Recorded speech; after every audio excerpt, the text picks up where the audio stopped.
With cover guards professional grade construction being 2 to 3 times the thickness and heaviness of the competitive line set covers, we're frequently asked, how do you cut the duct?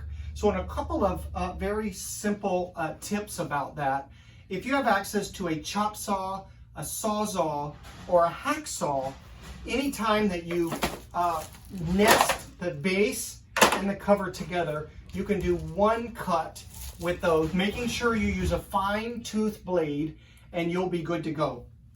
So you can use a line set cover cutter on our 3-inch product. It fits perfectly inside the cutter.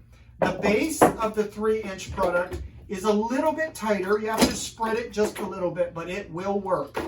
The 4.5-inch does not fit because we're that much wider than the competitive product. But if you hold the cutter straight, you can use the line cover cutter and switch to the opposite side and cut the opposite side.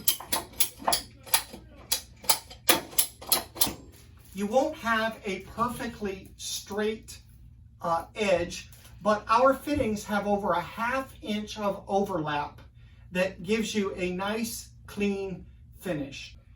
And with the base, of course, you just have the one end in the tool, and again, keep it purposely straight.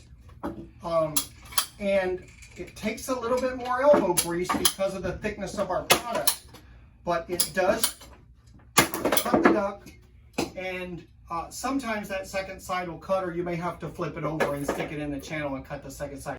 If you're in a pinch, you can always use snips and a box cutter to snip the edges and of course score twice heavily the face or the base of the duct and snap that, and that will work as well. If you have additional questions, feel free to visit our website for frequently asked questions or our YouTube channel. And as always, our office, we're available to answer any specific questions. We appreciate your business.